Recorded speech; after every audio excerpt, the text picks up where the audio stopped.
ದೆಹಲಿಯಲ್ಲಿ ಹಿಂಸಾಚಾರ ಪ್ರಕರಣದ ಬೆನ್ನಲ್ಲೇ ಡಿಜಿಟಲ್ ಸಾಕ್ಷ್ಯಗಳ ತನಿಖೆಗೆ ಮುಂದಾಗ್ತಾ ಇದ್ದಾರೆ ಪೊಲೀಸ್ ಟೀಮ್. ಪ್ರತಿಭಟನಾಕಾರರ ಸೀಕ್ರೆಟ್ ಚಾಟ್ಗಳನ್ನ ಬೆನ್ನು ಬಿದ್ದಿದೆ ಪೊಲೀಸ್ ಟೀಮ್. ಒಂದು ಕಡೆ ಪ್ರತಿಭಟನೆ ಜೋರಾಗ್ತಾ ಇದ್ದಂತೆ ಇಂಟರ್ನೆಟ್ ಅನ್ನ ಕಂಪ್ಲೀಟ್ ಆಗಿ ಸ್ಥಗಿತಗೊಳಿಸಲಾಗಿತ್ತು. ಆದ್ರೆ ಅದಕ್ಕೂ ಮುನ್ನವೇ ವಾಟ್ಸ್ಆಪ್ ಚಾಟ್ಗಳು ನಡೆದಿರೋ ಬಗ್ಗೆ ಕೂಡ ತನಿಖೆ ಆಗುತ್ತೆ. ಈಗ ಹಿಂಸಾಚಾರದ ವಿಡಿಯೋಗಳು ಫುಟೇಜ್ಗಳೆಲ್ಲವೂ ಕೂಡ ಜಾಲಾಡ್ತಿದ್ದಾರೆ ಪೊಲೀಸರು.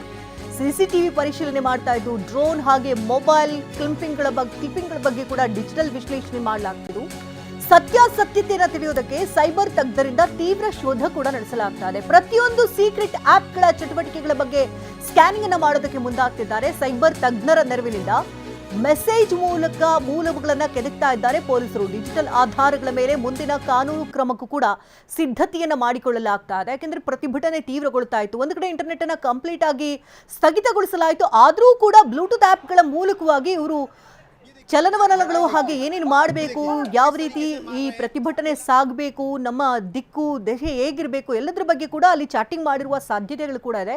ಒಂದಷ್ಟು ವಿಡಿಯೋಗಳು ಕೂಡ ಶೇರ್ ಆಗಿದೆ, ಮೆಸೇಜಸ್ಗಳು ಕೂಡ ಶೇರ್ ಆಗಿದೆ ಅಂತ ಹೇಳಲಾಗ್ತಾ ಇದೆ. ಹಾಗಾಗಿ ಆ ಡಿಜಿಟಲೀಕರಣದ ಮೂಲಕವಾಗಿ ಏನೆಲ್ಲ ಮೆಸೇಜ್ಗಳು ಪಾಸ್ ಆಗಿದೆ ಎಲ್ಲದರ ಬಗ್ಗೆ ಕೂಡ ಪೊಲೀಸರು ತನಿಖೆಗೆ ಮುಂದಾಗ್ತಾ ಇದ್ದಾರೆ.